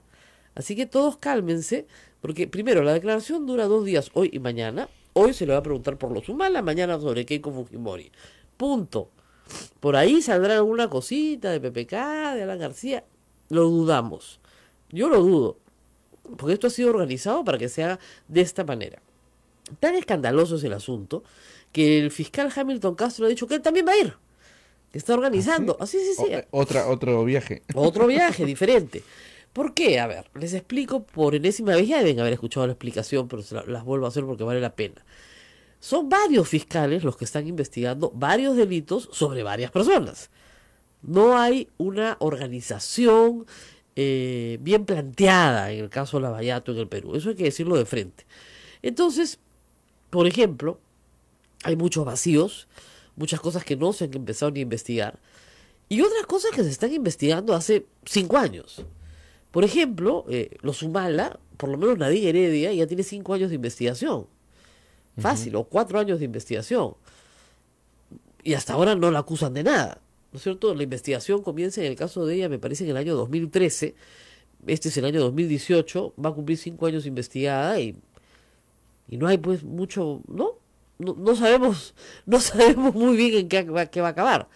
Sin embargo, no se le acusa, o sea, no se le busca acusar en la investigación del fiscal Juárez Atoche por cohecho o por coima, por colusión, ¿no es cierto?, por peculado, que son los delitos de la plata, donde el funcionario roba al Estado, sino por lavado de activos, que es un delito dificilísimo de probar y que implica una cadena de testaferros, ¿no es cierto?, y la devolución al mafioso de lo indebidamente obtenido, ¿no es cierto?, para ocultar. Ya, de eso no hay nada. Bueno, de eso es lo que se va a hablar hoy día con Barata, de lavado de activos. En el caso de Ollanta-Humala, Nadine Heredia, y mañana en el caso de Keiko Fujimori. Yo no creo que Barata cuente más de lo que ya contó, salvo dar detalles, es decir, en qué dirección les dio la plata, si eran en billetes de 5, en billetes de 10, en billetes de 100, de qué color era el maletín, o sea, cuántas veces, a qué hora, a qué días, y qué corroboración tienen estos hechos. Ambas partes investigadas, tanto Keiko Fujimori y sus y los que la rodean, como Ollanta-Humala y su esposa, niegan haber recibido dinero en efectivo de Odebrecht. En el caso de los Humala, el dinero en realidad venía por encargo del Partido de los Trabajadores. Odebrecht era un intermediario. La orden, de acuerdo a lo señalado por Barata en declaraciones ya otorgadas, y que ayer ha estado pasando los videos justamente de Reporteros, era que ese era un encargo de Lula, al cual él se había opuesto personalmente, porque conocía el Perú, vivía en el Perú, y le parecía una pésima idea ayudar pues a un tipo que en ese momento era pues la imagen del chavismo en el Perú. Entonces, el asunto Humala está más o menos ya declarado, ¿no? Yo no sé qué novedad puede aportar. Como reitero, contrastar su declaración con la de Garreta para ver qué inconsistencias tiene. Hay ahí una batería de preguntas que está llevando la Fiscalía, que son públicas además. Y luego hay una batería de preguntas para Keiko Fujimori. En materia de las donaciones de campaña, los montos, ahí sí va a haber más información, porque Marcelo Odebrecht ha dado información, pero llena pues de huecos, de vacíos, que Barata tiene que llenar, porque cada vez que se le pedía precisiones, decía pregúntele a Barata. ¿Cuánto? Pregúntele a Barata. ¿Cuándo? Pregúntele a Barata. ¿De qué forma? Pregúntele a Barata. Entonces sí, en el caso de Keiko Fujimori aportará novedades. Pero a lo que voy, ¿eso es lavado de activos? el señor José Domingo Pérez, que ve el caso de Keiko Fujimori, y el señor Juan Satocho, que ve el caso de los Humala, pues van a tener mucho, ¿no es cierto?, que pensar para poder acusar, porque no sé cómo van a armar un caso con una donación de campaña. No hay delito. No, mira, te explico. En el lavado de activos, ¿qué sucede? Un mafioso, un delincuente que obtiene activos de manera ilegal, sea narcotraficante, tratante de mujeres, minero ilegal, cualquier delito, ustedes se imaginen cualquier delito, un sicario, etcétera, obtiene una ganancia ilícita, pero la tiene que esconder, ¿no es cierto? ¿Para qué? Para poder disfrutar de ella después. ¿Y qué mejor forma de esconderla que colocarla dentro del sistema, ¿no es cierto?, como plata limpia. Entonces, para ello se vale de una serie de testaferros, ¿no es cierto?, que, por ejemplo, ponen, no sé, construyen un edificio. Y los testaferros saben que el edificio es del mafioso. ¿Ok? Pero eso no lo sabe la opinión pública. O ponen una farmacia, un negocio de pollos, en fin, lo que fuera. Cualquier cosa. Lo que fuera. Negocios, ¿no?, que aparentemente son lícitos, pero que revierten posteriormente al mafioso o a quien él designe, a su suegra, el caso de Toledo, por ejemplo, ¿ok? Para que finalmente, luego de un tiempo, lleguen y regresen a su poder y se complete un círculo completo. Eso es lavado de activos. El tipo penal en el Perú está descrito como el ocultamiento, efectivamente, de bienes de otro. Ocultamiento, si yo oculto para otro. ¿Qué ha ocultado Keiko Fujimori? No ha ocultado nada, le han dado plata para su campaña y se la ha gastado. Y de repente se la gastó en una camioneta para ella. Pues también puede ser, pero eso no es lavado de activos. ¿Por qué? Porque aun cuando el que te entregue la plata sea un mafioso, en otras materias, no hay una devolución de lo que has recibido. Se queda en ti y tú te lo gastas. Porque cuando el lavado de activos no funciona, ¿no es cierto?, cuando el testaferro se roba la plata del mafioso, viene un sicario y le pone un tiro en la cabeza, como hemos visto en algunas calles de Lima, ¿no es cierto? Entonces, lo que sucede aquí es bien claro. En nombres de autores que no son. Tengo en mis manos el Directorio Nacional de Investigación e Innovación, DINA. Este es un directorio en el cual, ¿no es cierto?, se registra cada investigador peruano, ¿no es cierto?, con sus datos personales y coloca todo su currículum y toda su producción científica. En esta ficha de registro en DINA tengo frente a mis ojos la ficha de la doctora Luna Victoria Mori Flor Marlene, que específicamente coloca el cuidado de enfermería, perdón, ¿dónde está? Este es otro, porque son varios. ¿Dónde está? Cultura y cuidado en la gestación, una aproximación a la atención intercultural prenatal, lo coloca como parte de su producción científica. Artículo en revista científica, 2014. Ella lo pone. Ella lo registra. Ella lo registra. Está registrado acá. Como en la revista Salud en Tabasco. Está registrado acá. Cultura y cuidado en la gestación, una aproximación a la atención intercultural prenatal. Esto está claramente en la revista Salud en Tabasco. Es el mismo título de la tesis de Araluz y Cruz León. ¿Cómo es esto entonces? Ella dice que no está y sí está. Es más, en experiencia como asesora de tesis en la Universidad de Trujillo, no aparece la señora Araluz y Cruz León. De repente es una tesis de magíster y no de doctorado. Puede ser. Muy bien. Hasta ahí, primera mentira. Resulta que la propia doctora coloca en su currículum, en su ficha de registro en DINA, en Concitec, este artículo como su propia producción científica. ¿Se olvidó que lo había escrito en DINA? El artículo plagiado. Con la alumna. Muy bien. Pero en mi experiencia, en la experiencia de muchos periodistas, creo que hemos cubierto estos casos, cuando se plagia una vez, señores, se plagia varias veces. ¿Ok? Eso lo he visto, lo hemos visto muchas veces. Entonces, lo que se hace es pasar por herramientas informáticas que ahora existen, la producción científica de la persona que dice que no ha plagiado. Ayer el diario El Comercio ha pasado 2 artículos, la señora Flor Marlene Luna Victoria Mori, por su herramienta antiplagio. El comercio tiene una propia herramienta antiplagio que se llama PlagScan. Nosotros en la Universidad Católica utilizamos Tunterin, como lo usan casi todas las universidades peruanas, justamente para detectar plagios en el alumnado, en las, y en los trabajos que presentan los alumnos. Porque el plagio es algo académico, es algo que hay que combatir desde el pregrado. Bueno, y resulta que de acuerdo a la investigación de la Universidad Católica, hay 2 más. Satisfacción laboral y calidad de vida profesional en las enfermeras del Hospital Regional Docente de Trujillo también tiene plagio. Es increíble. Y el cuidado de enfermería, resonancias y disonancias en el proceso de cuidar durante el puerperio, también tiene plagio. Una plagiadora. Ambos artículos, por si acaso, son también coescritos. Y esto está también escrito en DINA. O sea, no puede negar que los haya escrito o que pertenecen a sus alumnas porque ella los registra como su propia producción científica. Entonces, si ella lo registra como su propia producción científica, no es que han tomado su nombre, ella los ha registrado. Van 3. Yo espero que jóvenes entusiastas que nos están escuchando en este momento y que tienen las capacidades para hacerlo, pasen todos estos artículos que están acá registrados por las herramientas correspondientes.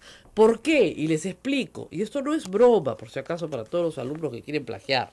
El artículo 219 del Código Penal establece que efectivamente el plagio, ese sí, es un delito. ¿Y qué dice? No es poca cosa.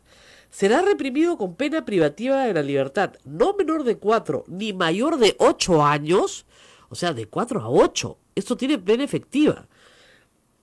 El que con respecto a una obra la difunda como propia, en todo o en parte, copiándola o reproduciendo textualmente, o tratando de disimular la copia mediante ciertas alteraciones, atribuyéndose o atribuyendo a otro la autoría o titularidad ajena.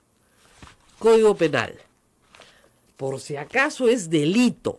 Entonces, no es posible que la persona que tiene que supervisar la calidad de la universidad peruana, los estándares mínimos que tiene que cumplir la universidad peruana para que no sea una estafa, tenga sobre su cabeza una sospecha de plagio, la sospecha de la comisión de un delito, ¿no es cierto? Y la sospecha de que no ha hecho un trabajo académico, sino que lo ha plagiado. ¡No puede ser! ¿Qué ha dicho el ministro de Educación? El ministro de Educación, varios artículos han puesto, le ha bajado el dedo. No, no le ha bajado ningún dedo, la señora sigue siendo superintendencia. Ha dicho que van a investigar. ¿Qué va a investigar? ¿Pero qué va a investigar? Si acá están las pruebas, las acabo de leer. Y pueden venir más, porque ya, de repente no es un plagio, no son 2 plagios, no son 3 plagios, son 20 plagios. Al primero tienes que reaccionar. No necesitas volumen, necesitas que el acto se constituya y eso es un acto de plagio. Porque que explique la señora entonces por qué ella en DINA, que es el registro de investigación científica, coloca ese artículo como su producción científica. ¿Le ha robado a su alumna el artículo? El comunicado número 1 2018 de SUNEDU es una mentira. ¿Y por qué el plagio está mal? Ustedes dirán, bueno, de repente son unos parrafitos, ¿no? Miren, el plagio es un robo y es una mentira. Es un robo porque tú robas la propiedad intelectual de otro, el trabajo de otro. Y es una mentira porque te la atribuyes a ti misma para ganar prestigio. Es gravísimo. O sea, es, como digo, es un delito en que cometes 2 pecados a la vez, en un solo acto. El plagio es grave y por eso debe ser combatido. ¿Cómo puede ser posible que la jefa de la SUNEDU, la superintendenta, la que tiene que supervisar que estas cosas no pasen en la universidad peruana, ya, sea para ella una práctica común? Porque no es una vez, son 3 veces en lo que va de la investigación en las últimas 24 horas. Ella tendría que renunciar en este momento, dejar el cargo. Y si no quiere renunciar, el ministro... Perdón, si saca este comunicado mentiroso... No quiere renunciar. No quiere renunciar. Se saca un comunicado en el que miente. El ministro la tiene que destituir en el día. pero en el día. Y eso le pasa por nombrar a una persona con vinculación política al gobierno y sin las calificaciones necesarias, como era evidente. Y no convocar a un concurso público de méritos que podría haber convocado y en ese concurso escoger una persona idónea para el cargo. Porque acá también el ministro tiene responsabilidad. Él escogió a dedo. Según trascendió, se entrevistó con varias personas y a esta la designó a dedo. Bueno, pues cuando designas a dedo, te pasa esto. Sobre todo para un cargo tan delicado. Y sobre todo porque han sido 13 años de mucho trabajo para construir una institución. ¿No es cierto? Entonces, no me parece en realidad que deba pasar más antes de que se destituya a esta persona que no cumple con los requisitos establecidos para una función tan seria.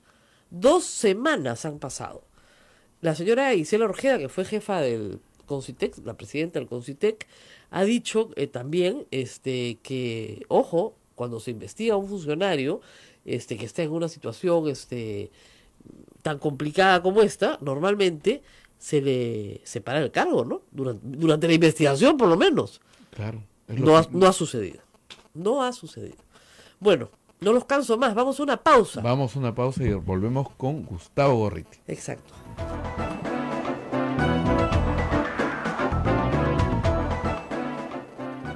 Sodomco, Sociedad Dominica de Medios de Comunicación. 8 de la mañana con 30 minutos. Estamos ya en comunicación, Rosa María, con el señor Gustavo Gorriti, director de IDL Reporteros. Bueno, muy buenos días, Gustavo. Buenos días, Rosa María. Bueno, yo decía temprano que la expectativa que crea hoy la declaración de Barata es un poco como la del cometa Halley, ¿no? Sabemos que está ahí, pero no lo vamos a poder ver bien hoy. Probablemente tampoco mañana. La verdad es que, ¿no crees que hay un poco de sobreexpectativa de lo que pueda decir entre hoy y mañana y de lo que se pueda filtrar entre hoy y mañana si solamente le van a preguntar por Ollanta y por Keiko Fujimori? En la declaración de hoy día, no creo que vaya a haber hechos nuevos muy dramáticos. Puedo equivocarme, sin embargo. Claro. Pero nosotros en IDL Reporteros ayer hemos publicado las declaraciones que dio él ante los procuradores brasileños en diciembre del 2016.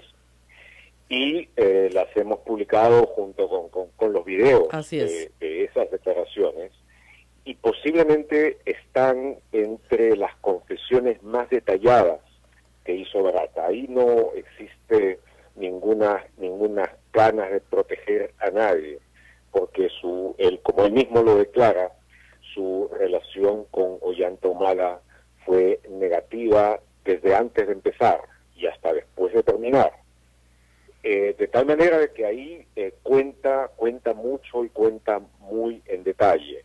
Lo que va a poder suceder hoy día es de que precise alguna de esas cosas y de repente que en el ínterin se haya recordado de algo nuevo.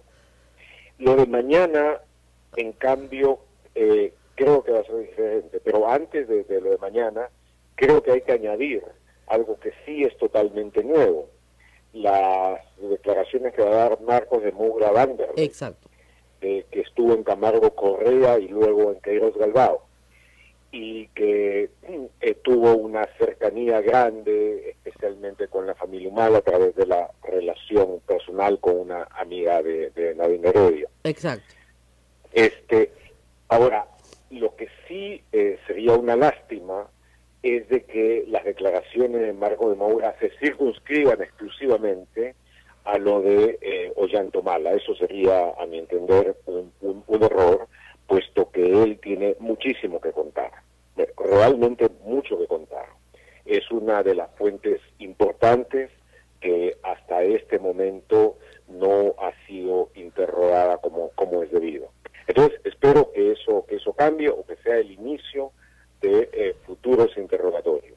Ahora, Marcos de Moura... Lo de mañana, en cambio, es potencialmente mucho más productivo, puesto de que hay una serie de preguntas con respuesta abierta sobre la base de lo que declaró anteriormente posteriormente Marcelo Odebrecht, seguidos de la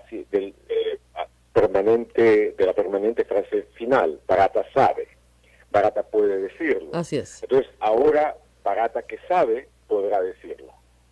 Hay una pregunta abierta también en la que le preguntan a qué otros presidentes, ¿no es cierto?, o candidatos a la presidencia se ha donado en campaña. Esa podría ser también una pregunta que traiga novedades. Sin duda, sin duda.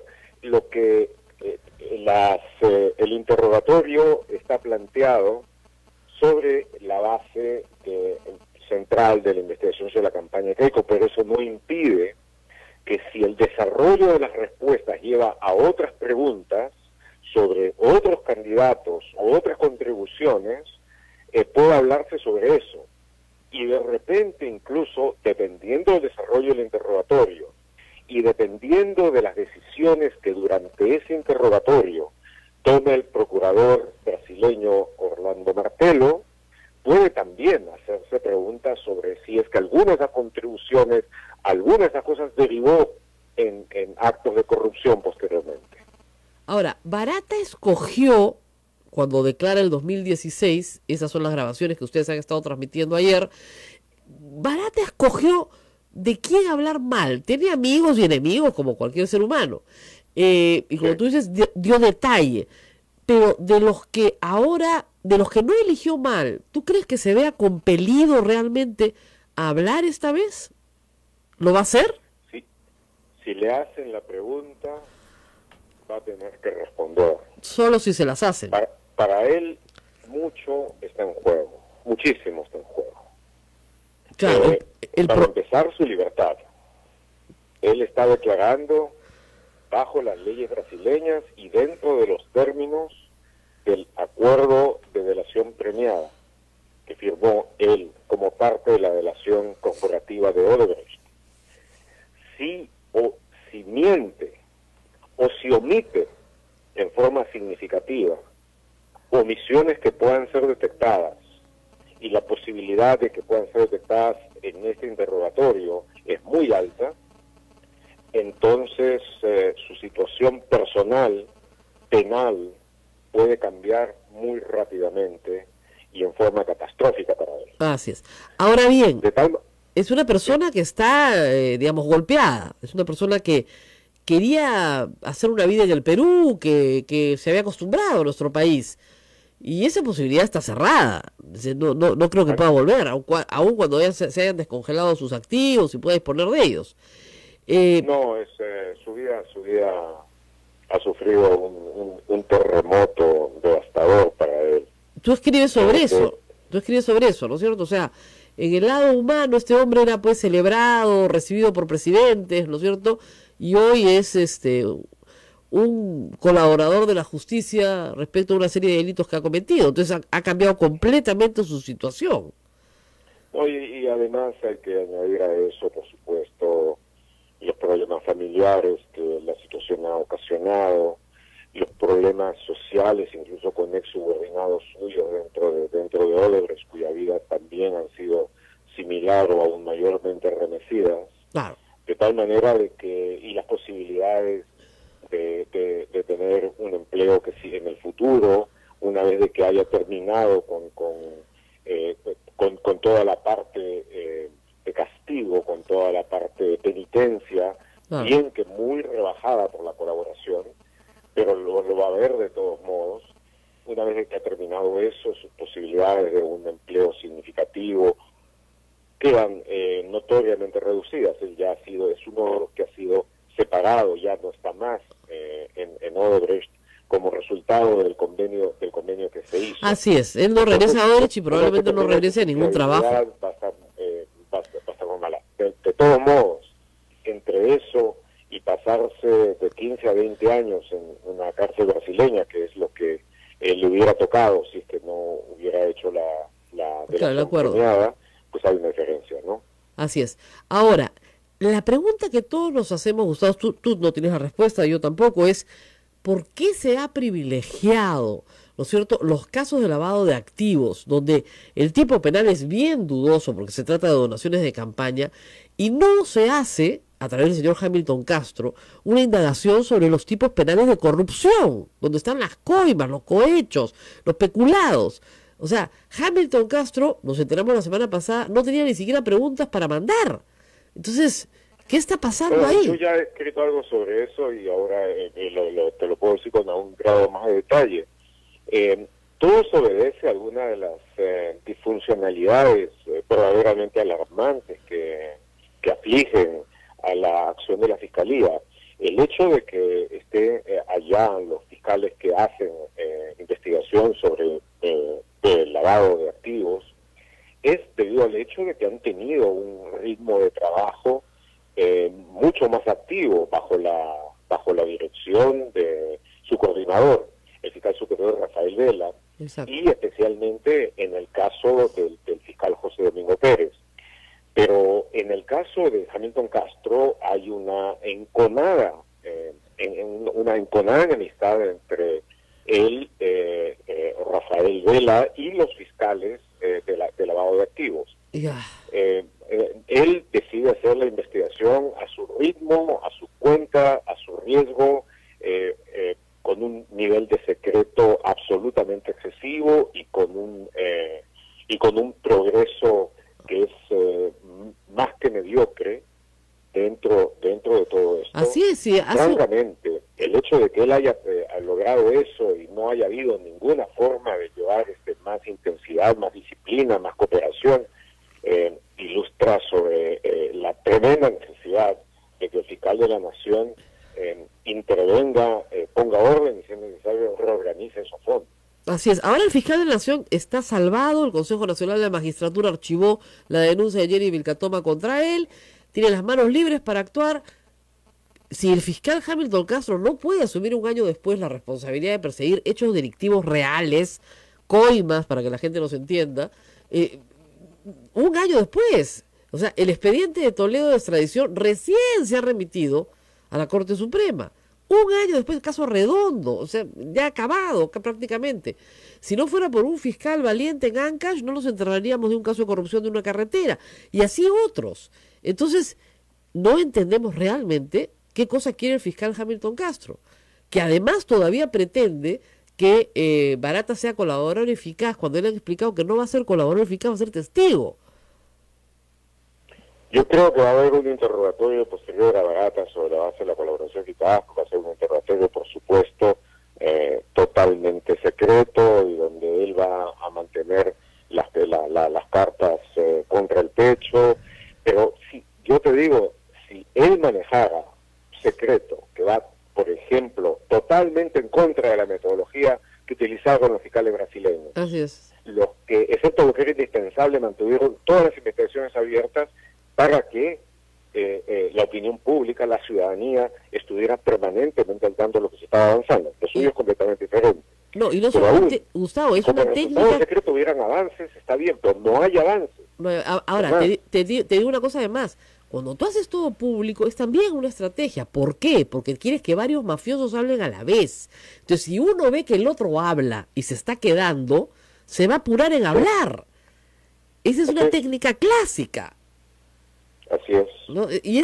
Bueno, exactamente es así, y eso es lo que ha hecho que algunos jefes de empresas mafiosas en Brasil, como Leo Piñeiro, por ejemplo, así es, hayan perdido el tren. Claro, por se adelante hasta el último momento, y ahora Leo Piñeiro está dispuesto, ya que perdió el tren, aunque sea a ir en micro. Claro, pero ya vio que los otros han ganado algo, entonces comienzan a hablar. Por eso es que lo tienes que hacer público. Porque dices, mira, a este que está hablando le estoy dando esta ventaja. No sé, el último que llegue pierde. Entonces vienen en bolondrón. ¿Ya? Pero acá en el Perú no se ha hecho eso. Sino el hecho de que la opinión pública, la ciudadanía esté enterada, también es una fuente constante de información. Así es. Que ayuda muchísimo. Así es, por ejemplo. Yo te digo. Si se les dice a las personas que están... que hay en la investigación por el lado anticorrupción tiene que mejorar, porque este es un año decisivo y si no se llevan bien las investigaciones se corre el riesgo de perderlas. Así es. Ahora, yo no creo que Barata acepte algunos corruptos con capacidades, con grandes capacidades como para poder encubrir sus fechorías y a quienes no van a agarrar. Lo que pasa es que no se hacen las investigaciones con la debida calidad. Así es. Además, Barata ha negociado con los fiscales de lavado de activos ser testigo, ¿no es cierto? Esa negociación no ha terminado con Hamilton Castro, pero está claro que no va a ser colaborador eficaz, porque ser colaborador eficaz implica un juicio en el Perú, y él ha explicado ya 10 veces que no va a ser juzgado en el Perú. Entonces, Hamilton Castro parece que quisiera que se le caiga el caso, porque el testigo estrella no va a hablar, y no va a hablar porque se le pretende juzgar en el Perú, lo ha explicado 100 veces, y es el único que puede explicar exactamente temas de corrupción como el de Toledo, o como los del Metro de Lima, o como los de las interoceánicas posteriores, o el gasoducto sur. Si no los explica él, no hay quien los explique. A mí realmente esto, no sé, a ti también, es bastante frustrante ver que el fiscal no entienda lo que es obvio, ¿no es cierto? Pero parece que no lo entiende. Ahora, ¿por qué no lo cambia el fiscal de la Nación? Tampoco se entiende. Bueno, esa es una decisión que va a tener que tomar muy pronto el fiscal de la Nación, Pablo Sánchez. Realmente, o le confiere mayor dinámica, ritmo, fuerza a esa parte de la investigación, o tiene que buscar esos los cambios necesarios. O si no, asume la responsabilidad de no haberlo hecho a tiempo. Recuerda que en este caso, incluso algunas de las cosas que se lograron aparentemente en los casos más fáciles, más claros, como el del Callao, por ejemplo, terminó con la liberación de Félix Moreno. Claro. De tal manera de que el avance que ha habido dentro de todo eso ha sido escasísimo. El único avance significativo que se logró fue gracias a la colaboración, en el caso Toledo, gracias a la colaboración eficaz de Joseph Maiman.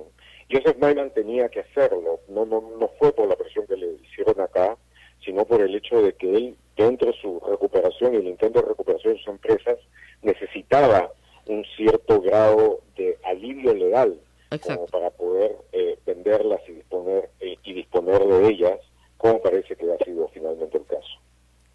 Bueno, Gustavo, muchas gracias por esto. Vamos viendo qué va saliendo. Siempre tú tienes las primicias, así que creo que va